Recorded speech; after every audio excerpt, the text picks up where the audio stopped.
Welcome back to Jersey Matters. I'm Larry Menti. 3,163 people in New Jersey died in the heroin crisis last year. A crisis that is frustrating because money and resources keep getting thrown at it, and still the numbers keep going up. In Ocean County, they're doing something unique. It's called a social autopsy. Here to explain that is Kimberly Reilly, Chief of Administrative Services for the Ocean County Health Department. Thank you so much for being here. Thank you for having me. It is a frustrating problem, and this is interesting what you're doing. Explain what a social autopsy is. Of course, Ocean County saw the amount of death that we were having on an annual basis, and we said enough is enough. We were presented by an idea with the Drug Enforcement Administration and HIDTA, which is the high-intensity drug trafficking area of New York and New Jersey. They came with this idea. Look at the decedents of overdose in your county, bring the partners around the table that engage with them, providers, government, welfare, and talk about them. Make them be more than just a statistic. Tell their story. What age did they start using? Did they go to treatment? Were they successful? Did they come back into Ocean County? What was missing? And ultimately, why did this resident die of overdose death? And what can we do as Ocean County to make changes through programming and policy to say, we don't want to lose any more residents? So you do a profile, basically. You look back on their life, you do a profile of that person to find out, I would imagine, you correct me if I'm wrong, when they started, what got them started taking drugs, and then if they sought treatment and why the treatment didn't work. Yes, and more than that. Was there a criminal history? We've seen things like history of suicide or Sandy involvement, things that we weren't really anticipating to see in these cases. And throughout the cases of the year that we do annually, can we trend that out? Can we go above traditional data that the state and the national government put forward on Ocean County and say, this is your issue?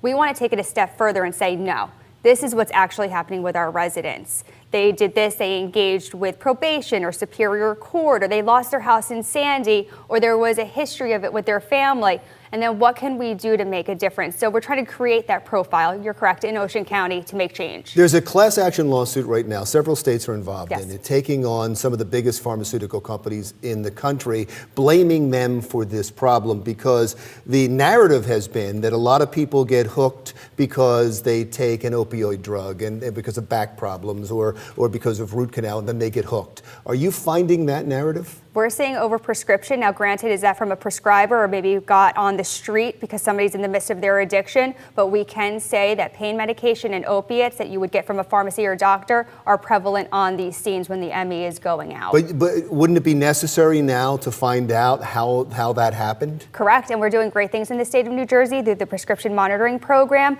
So all providers who give medication out are supposed to be checking this system to see if people are filling up these opiates through pharmacies to say, wait a minute, here's a red flag. This person has filled X amount of prescriptions in too short of a time, and being able to monitor that in New Jersey. So there are initiatives that are going on to combat that, as well as saying not as much prescriptions being given to somebody right off the bat. You can only get several days opposed to a large prescription, but it's not helping the cases for individuals who were originally prescribed that now have moved on to heroin and fentanyl. Many times on the show, we've had so many people, we've talked about this ad nauseum. We've had a town hall about the opioid crisis. And I think one of the frustrations has been, it's not for lack of money. The state's throwing money at it. The federal government's throwing money at it. It doesn't seem like the money's making it to street level. It doesn't seem like the resources are there or the beds are there. Did you find that in your research? Absolutely. We know one of the things I do is I manage funding for our indigent residents to get into treatment, right? So they call us and they say, I'm ready now. I'm sorry, it's 3 weeks. 4 weeks sometimes to get into treatment. And they can die in that time. They can. So what are we going to do in the interim? And that's one of the things we're doing the social autopsy. It is not just looking at the residents. After we discuss the cases, after each case, 40 to 50 providers that sit in this room monthly say, what could we have done differently? What could be better? We need to be open and honest as providers in our community and say, you know what? There was a fail there.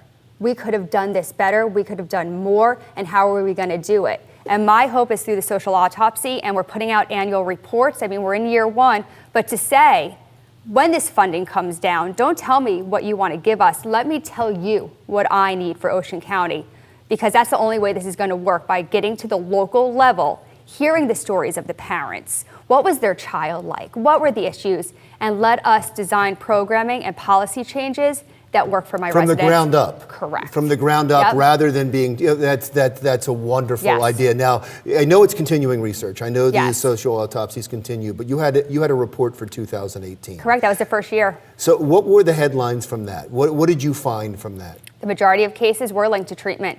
This isn't individuals that never seeked it. They did go. They went repetitively, multiple times. And the big thing we keep talking about is how do we build recovery capital in Ocean County, because something's not working, and that's the big thing. So where does if they went to treatment, if the vast majority went to treatment, where does the relapse happen? When they get out, there's not enough education that as soon as you get out of maybe a detox or residential, you can't go back to using the same amount you were using when you went in. Your body is detoxed from this drug. And a lot of times people go out and use the same amount of bags. There needs to be, unfortunately, education that relapse is sometimes a part of recovery. And if you do, let's not go back to the same amount that you're using. Let's not have gaps in service. If you come out of a residential, it shouldn't be 2 weeks to go into an outpatient. Also, peers. Somebody who has lived experience, is currently in active recovery, can teach somebody and show somebody how to be successful in recovery in Ocean County. Friends of mine that have been through Yeah. AA, they say it's a lifelong process, Correct. that rehab never ends. Yep. But it sounds like in New Jersey and across the country, I shouldn't just pinpoint New Jersey, it's okay, you're done rehab, good luck. And we're making a change. The recovery part of the continuum of care is really building up over the past couple of years.